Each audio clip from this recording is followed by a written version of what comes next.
in all the talk about the Supreme Court nationally, I wanted to give some insight into how law schools are reacting, because I'm a law student, and so I've just had some interesting experiences with these rulings and how people are reacting that I wanted to share, if that's okay. Yeah, that'd be great. Let's hear it.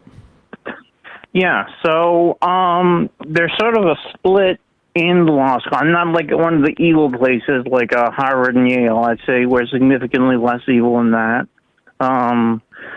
But yeah, so the students my age, generally pretty understanding of the the immorality of a lot of these decisions.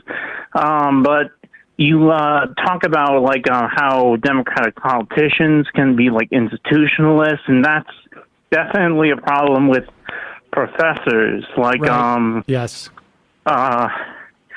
Let's see. In like your first year, you have your legislation and regulation class that teaches sort of the basics of like statutory interpretation, how agencies work, and all that.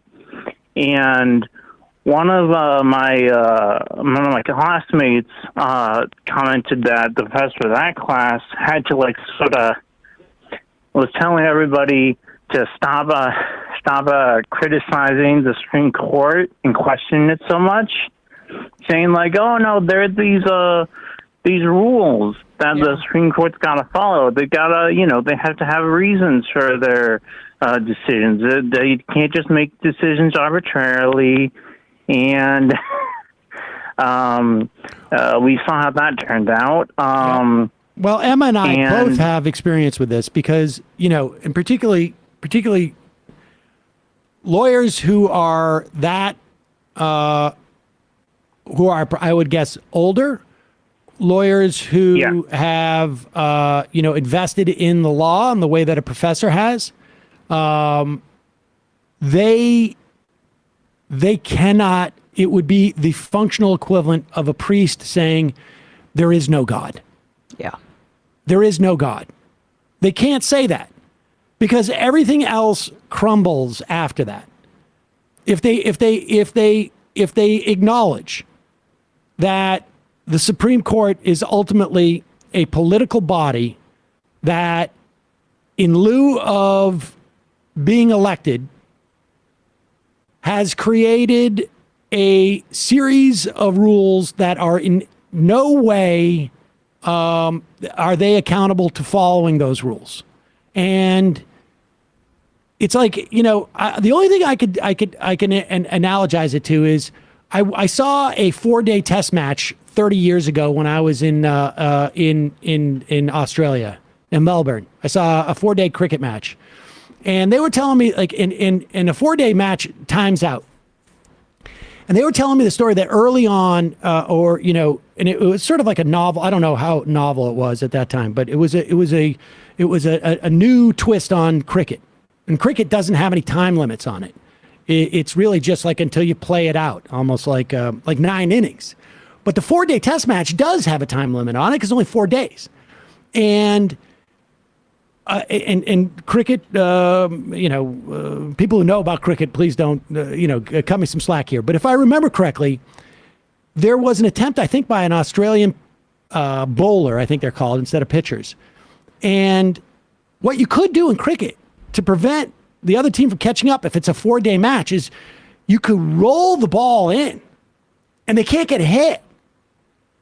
And the cricketer tried to do that, and the Australian crowd booed him because it's like you're what you're doing is technically legal, but you're breaking the rules of the game. It's unsportsmanlike. And it's like flipping a bat in baseball too. But although that's not strategic to winning anything, I guess that's a better example. Well, and that struck me because in America, there is no.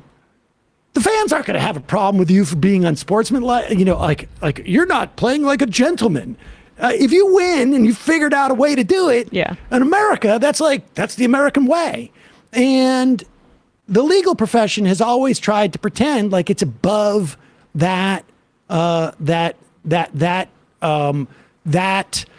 I guess, incentive structure or that, characterization. And for some, it might be, but.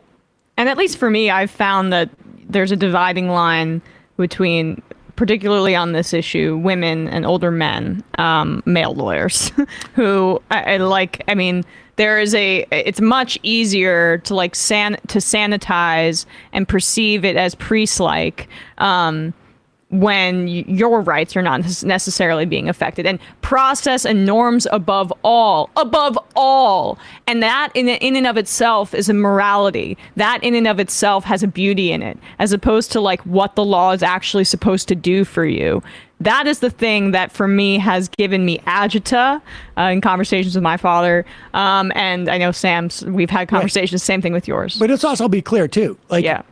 That process and norms has maintained the power of a very specific group of people for a long time. But the same people that have who are okay with the norms being the religion of lawyering. Well, exactly. And that's why you adopt that. And it also makes it, for lawyers, it also makes it feel like you're in a priesthood. And it's not so common. And so, I'm sorry, just to add, and no matter what you do as a lawyer and no matter who you represent, if you represent ExxonMobil, if you represent anybody who is objectively, I would say, morally repugnant, you are still a moral actor within the confines of that system because you believe in the commandments, essentially, which is that the process is moral by its very nature, and questioning that is, you're a heretic. But hang in there, man, because I think the legal profession is getting a little smarter about this stuff, but slowly. The legal institution. Yeah. All right. Yeah, people my age, but I'll hang in there. Thanks for taking my call. All right, bye-bye.